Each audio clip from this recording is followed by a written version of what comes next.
Amal soleh tidak bisa kita paksa Allah menerima. Yang ada adalah husnuzzan billah, berbaik sangka dengan Allah, Allah menerimanya. Nah, kalau demikian adanya, berarti dua ini harus seiring di dalam dada kita. Raja, harap dengan rahmat Allah, khaufan, takut dengan berbagai macam ancaman Allah Subhanahu wa taala. Jadi kalau kita ingin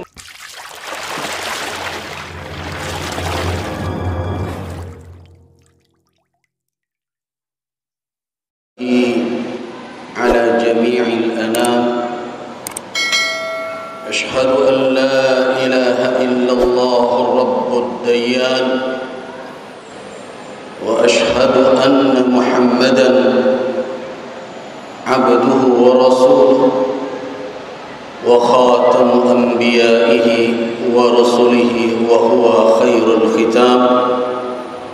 Allahumma salli wa sallim ala abdika wa rasulika wa habibika Muhammadin wa ala alihi wa ashabihi atamma as-salati was-salam, amma ba'du.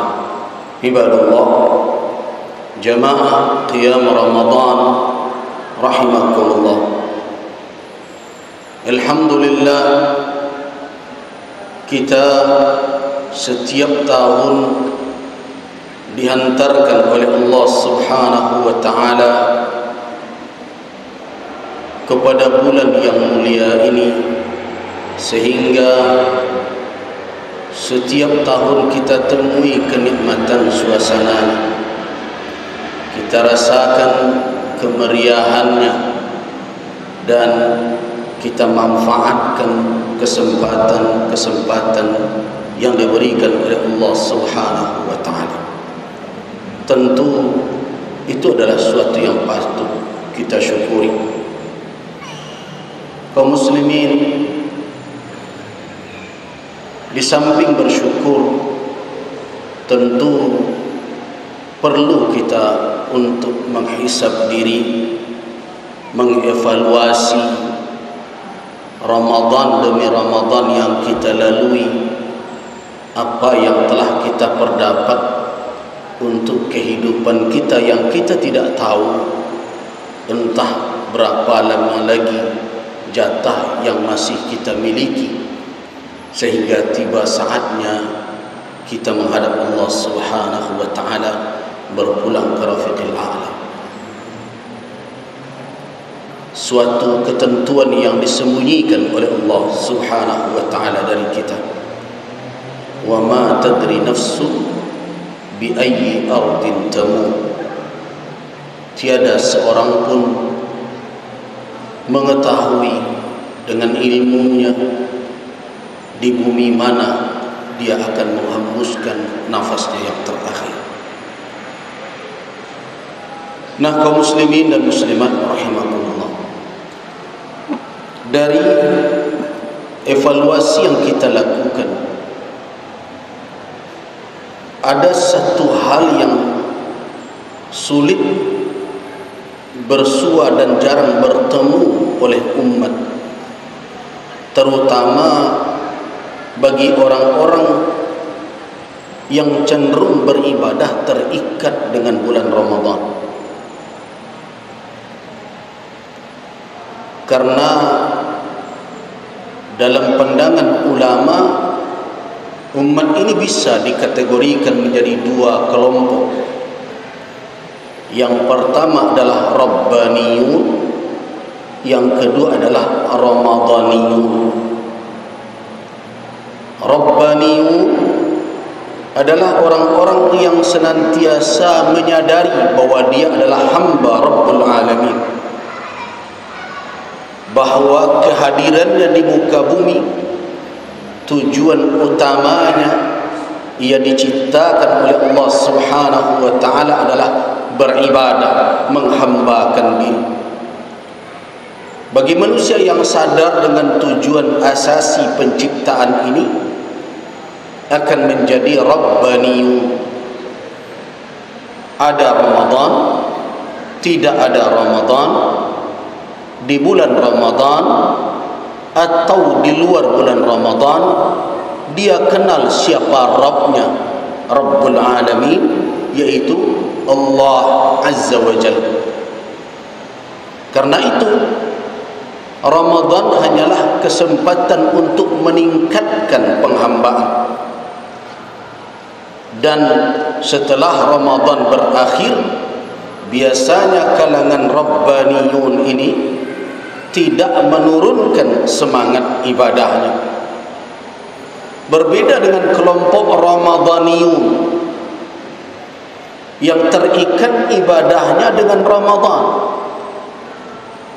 Apabila Ramadan tiba, dia kenal dengan pintu masjid, dia tahu kewajibannya sebagai hamba, dan dia berpacu. Ketika Ramadan berakhir, tuntas pulalah ketaatan, diputarnya lagu lama, aku masih seperti yang dulu. Ini Ramadaniyun.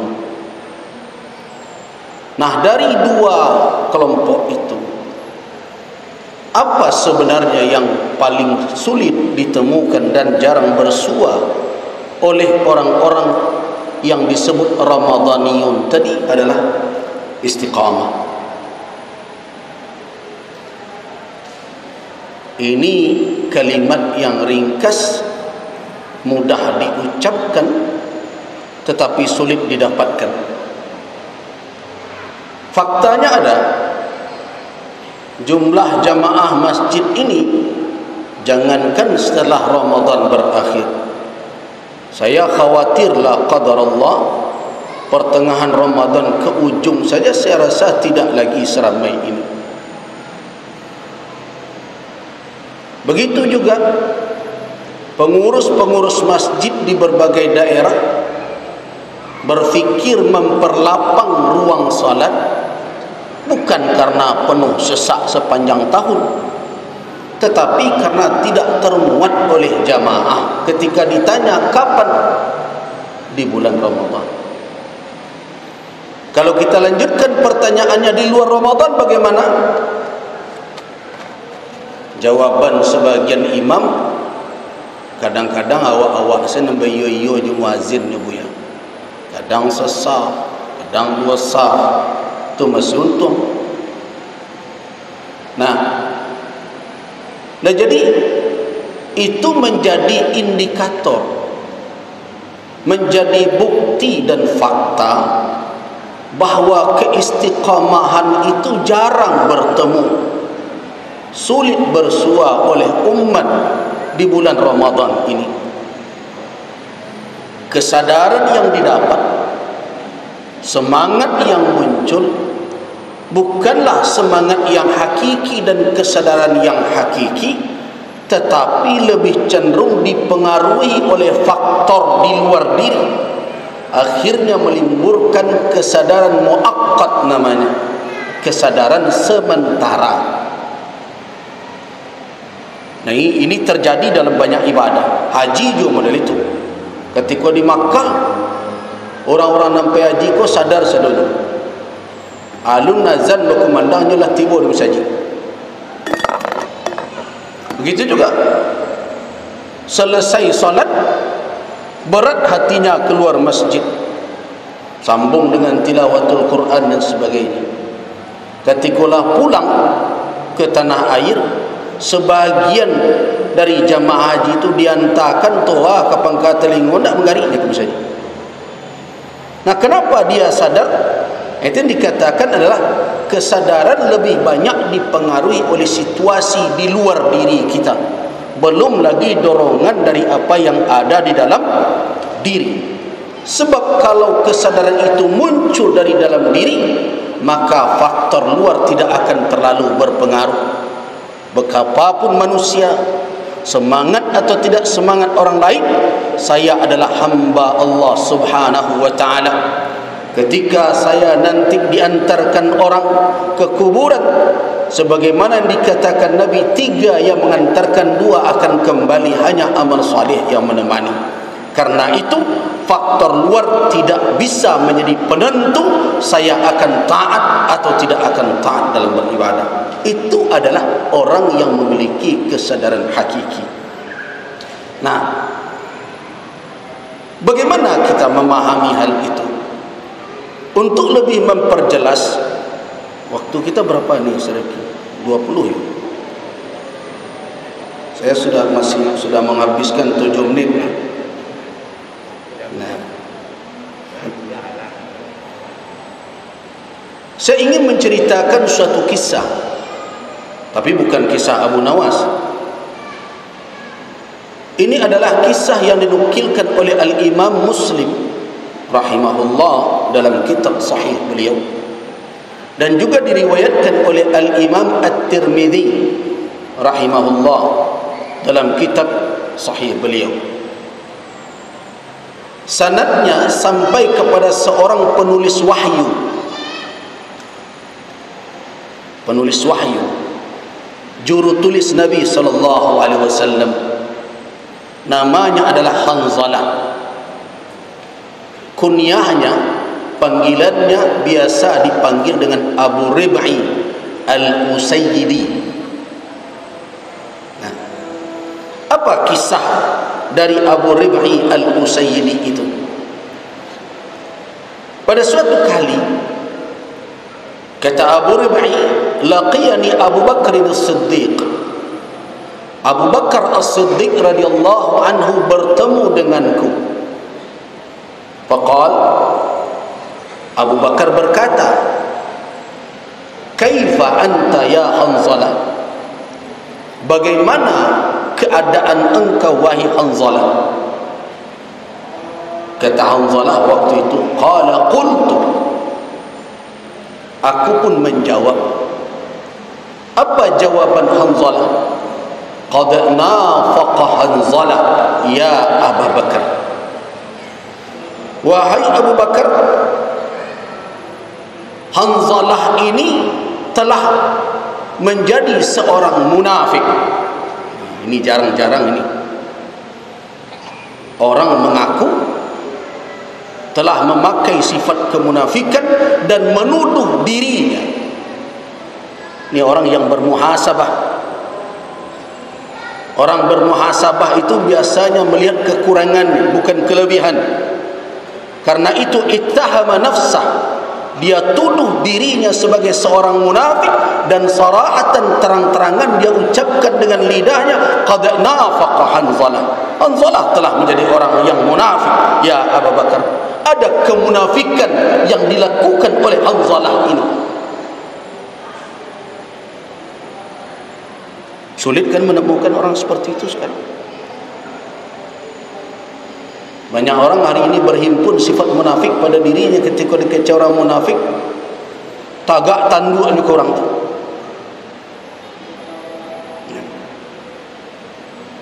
Tapi Hanzalah tidak. Dia sendiri yang menuduh dirinya qad nafaq.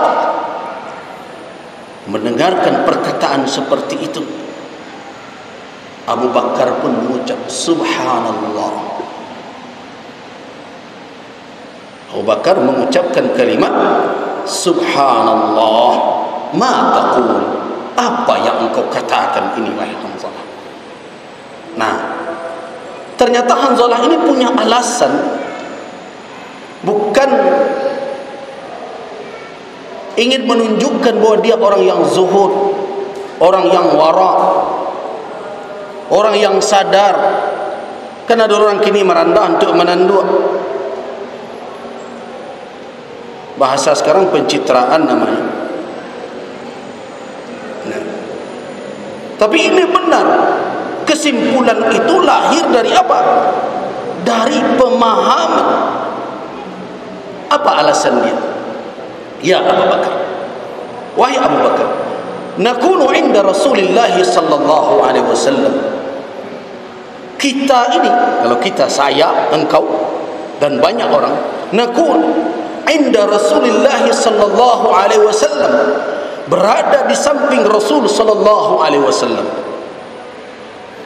Ini alasan dari Hanzalah. Dia mulai menjabarkan Dari mana dia menyimpulkan dirinya qad nafaqa? Nakunu 'inda Rasulillah.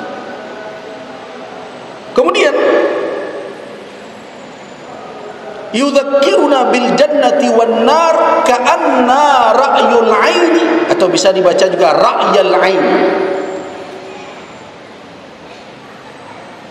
Ketika kita di samping Rasul, yudzakkiruna, Rasulullah mengingatkan kita bil jannati, dengan surga, wan nar, dan neraka. Ka'anna, seolah-olah, karena beliau begitu jelas memperingatkan, terang penjelasan beliau, ka'anna ra'yul aini atau ra'yal ain. Di dua bacaannya, bisa dibaca ra'yul ain, bisa dibaca ra'yal ain. Seolah-olah surga dan neraka itu terlihat, bagaikan terlihat oleh pandangan mata lahir kita. Begitu terangnya, jelasnya ketika kita berada di samping Rasulullah. Ketika majlis kajian sedang ada, itulah kira-kira umpamanya gitu. Tak tanggung sadar awak, manggu awak, kau perlu sampai ke lutut terlentung, iyo benar tu ya. Ra'yal 'ain. Falamma kharajna min 'indihi, nah tatkala kita keluar dari sisi beliau, bubar pengajian, selesai majlis, apa yang terjadi? Afasna al-azwaja wal aulada wad dhayi'at. Mulailah kita sibuk bergaul, bercengkrama dengan anak istri, dan sibuk mencari yang tidak akan abadi dan kehilang besok dunia. Keluar awak dari Rasul, lah bubar pengajian dengan Rasulullah, lah selesai penjelasan beliau, kita pulang, sibuk kita dengan dunia kita, heboh kita dengan segala urusan kita, bergaul kita dengan anak istri dan keluarga kita. Fanasina kathira. Apa yang terjadi? Maka kita pun melupakan banyak sekali dari peringatan tadi. Nah, bantu tampak di mata tadi tak serupa itu lagi. Apa maksud dia itu? Berarti kesadaran di muka Nabi indak bertahan setelah berpisah dengan beliau. Di dekat Rasul, ya benar, takut je neraka, haruk je surga. Tapi ketika berpisah dengan Rasul, nasina kathir, sangat banyak yang kita lupakan peringatan beliau tentang surga dan neraka itu. Akibatnya kalau tahu saja tu, lah babu awak bak janyu awak saja, itu nandak disebutkan dia Hanzalah. Mendengarkan itu, kita pelajari pula karakter Abu Bakar. Mendengarkan penjelasan seperti itu dari Abu Rib'i, dari Hanzalah Al-Katib Al-Usaidi itu, kata Abu Bakar, kulluna lanalqa dzalika. Setiap kita berjumpa demikian. Kalau bahasa awak, kalau itu nang kau sabui Hanzalah taboren doang wak sadonya tu, nak engkau saja doh. Rasanya kalau di muka awaknya mengecek Hanzalah tu kini, lain kalau kata lo mengecek serupa Abu Bakar, sadu awak kena itu. Kesadaran kita itu hanya di tempat tertentu, di samping orang tertentu. Ketika selesai suasana itu, bubarlah semuanya. Makanya Abu Bakar dengan jujur mengatakan kulluna. Kalau itu yang engkau sebut, bukan engkau saja, itu yang tersembunyi dari kalimat kulluna lanal qadar. Seluruh kita berjumpa dengan suasana yang demikian. Tu baca rolai. Berarti kau penyakit dan engkau senang kena itu, sadu awak kena. Nah, disinilah bedanya sahabat dengan kita. Fadhahabtu ma'ahu. Tidak menunggu dah. Maka berangkatlah aku bersama Abu Bakar. penyakit batin pun dah amuah dinanti dah hubek. Nah, banyak dari kita hari ini kalau badan kurang lama tak tanggung, dari dokter umum ke dokter spesialis sampai ke profesor dicari untuk paubek badan awak na indak lama. Tapi kalau hati na rusak, bulan mungko, tahun mungko, bakal ditunjukkan ubeknya, minta maaf lah pak, anti hari raya tu.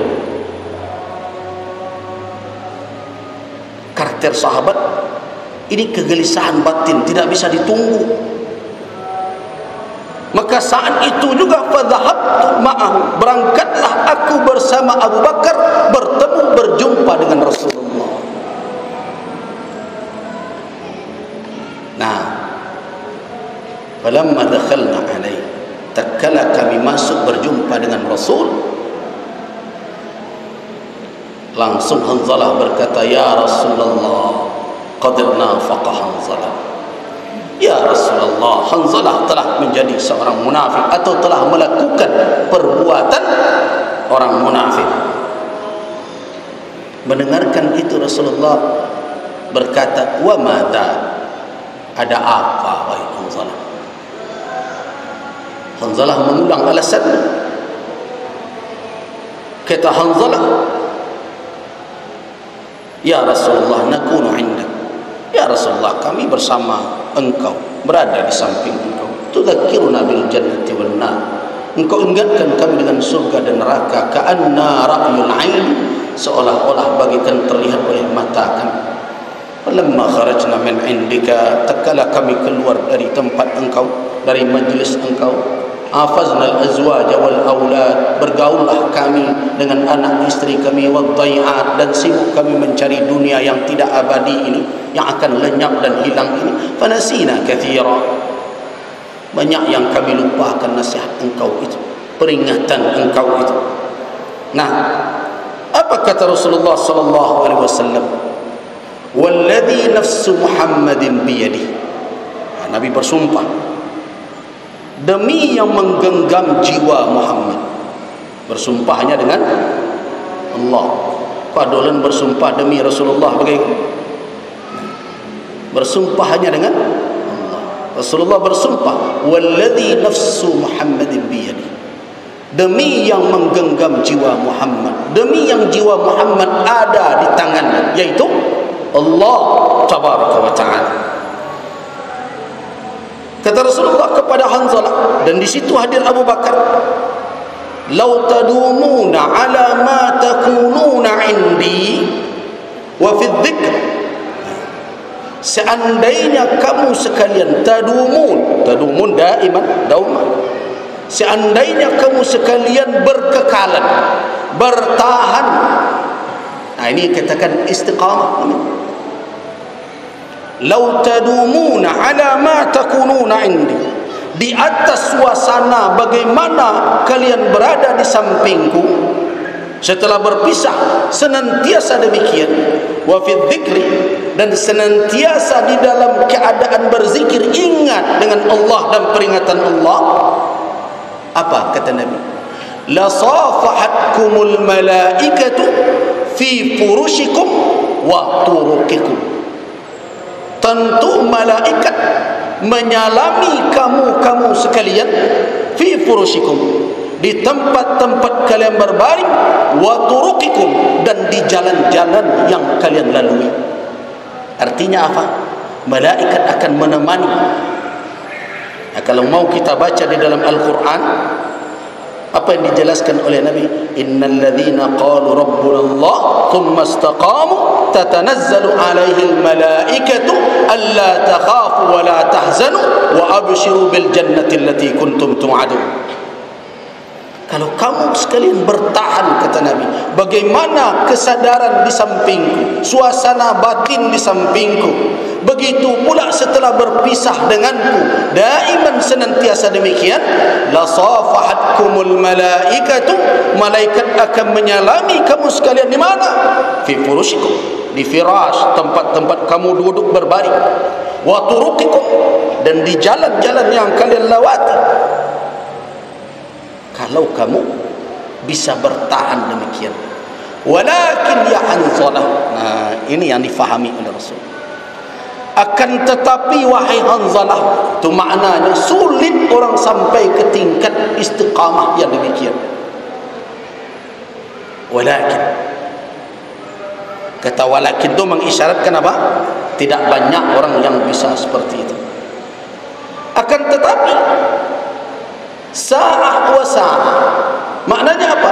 Kalau tidak mungkin demikian, ada saat-saatnya kamu harus mengembalikan dirimu,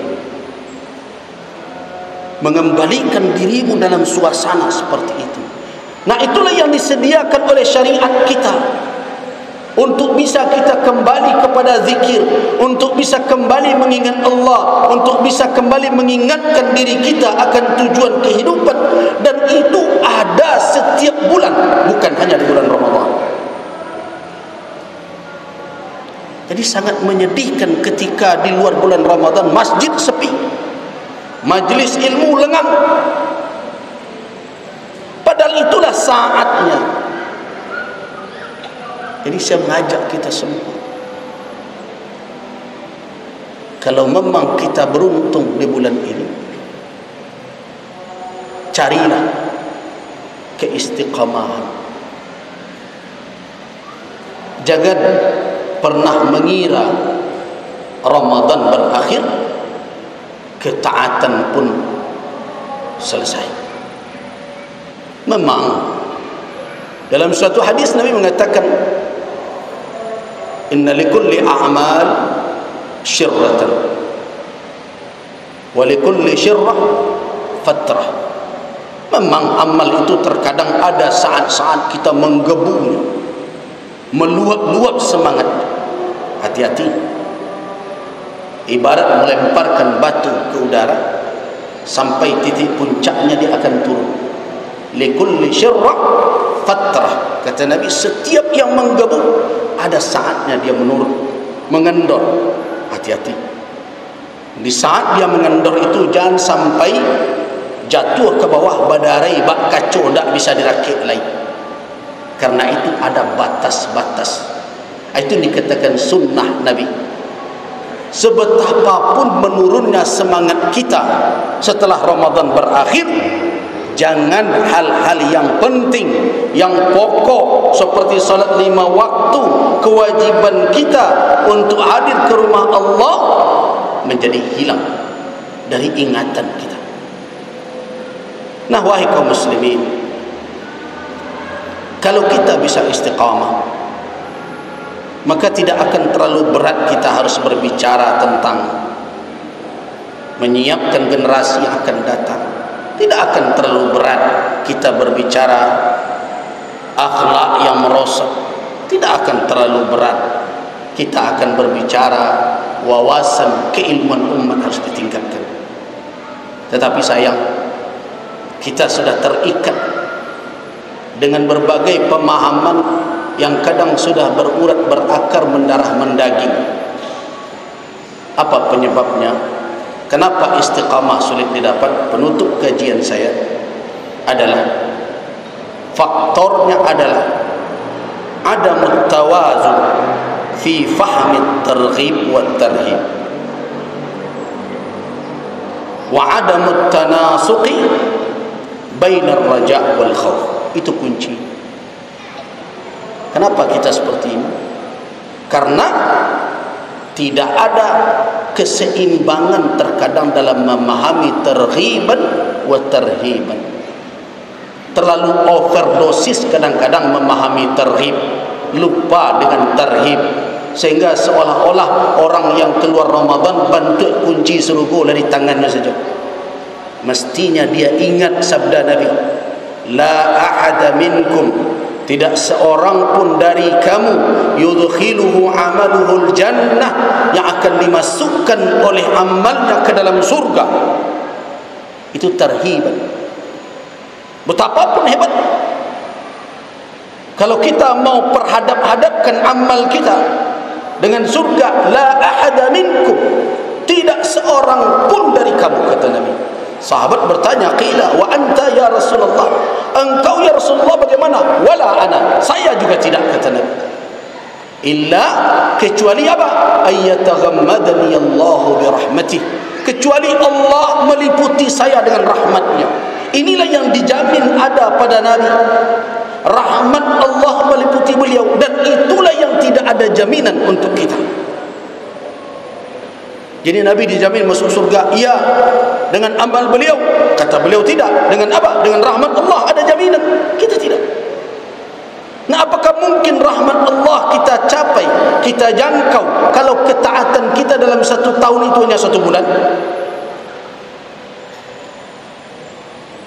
Hayhat, jauh itu yang seperti itu. Nah, karena itu seimbanglah dalam memahami targhiban, ajakan untuk taat, pahala yang berlipat, dalam, dan juga memahami tarhiban, peringatan-peringatan, kan ada di dalam hadis-hadis Nabi. Rubba sa'imin, berapa banyak mungkin orang yang berpuasa, laisa lahu min siyami, tidak didapat dari siamnya illa al-ju' wal 'atas. Bukankah ada dalam hadis Nabi, man lam yada' qaula zawri, siapa yang tidak meninggalkan perkataan bohong, wal amal bih, dan melakukan kebohongan dan kedustaan, falaysa lillahi minhu haja, Allah tidak butuh dari orang itu ayyada'a ta'amahu wa saraba, dia meninggalkan makannya, minumnya, tidak perlu dari Allah. Nah, mestinya dua ini kita hadirkan seimbang di dalam diri kita. Dan yang berikutnya adalah ada mutanasib, tidak berjalin berkulindan. Kalau kecil orang awak, indah berjalin berkulindan antara khauf dan raja, antara raja dan khauf, antara harap dan cemas. Apakah kita bisa memaksa Allah menerima amal kita? Tidak. Kita cuma bisa berharap. Karena itu saya dengarkan sering imam berdoa, Rabbana taqabbal minna, ya Allah terimalah dari kami. Saya dengarkan kalimat imam khatib berdoa, wa tammim taqsirana, sempurnakanlah kekurangan kami. Itu apa maknanya? Amal soleh kita buat semaksimal mungkin, tapi kita sadar bahwa kita bukanlah orang yang sempurna. Karena itu kita minta Allah menyempurnakan, kita minta Allah menerima mahmakan, betapapun amal yang kita lakukan dengan segala kekurangan kita. Tapi dosa ada enggak namanya engkau? Dosa mulai enggak. Perbuatan salah pasti berdosa. Amal saleh tidak bisa kita paksa Allah menerima. Yang ada adalah husnuzzan billah, berbaik sangka dengan Allah, Allah menerimanya. Nah, kalau demikian adanya, berarti dua ini harus seiring di dalam dada kita. Raja, harap dengan rahmat Allah, khaufan, takut dengan berbagai macam ancaman Allah Subhanahu wa taala.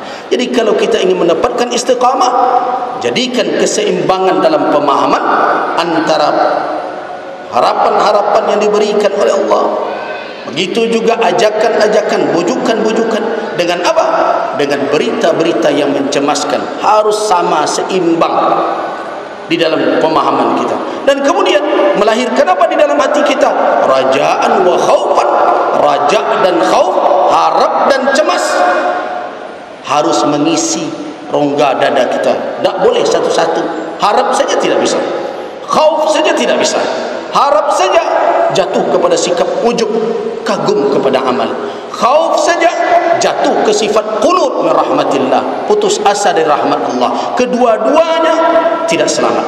Yang selamat adalah kalau kita bisa menghadirkan keduanya, rajaan wa khaufan. Ini lahir dari apa?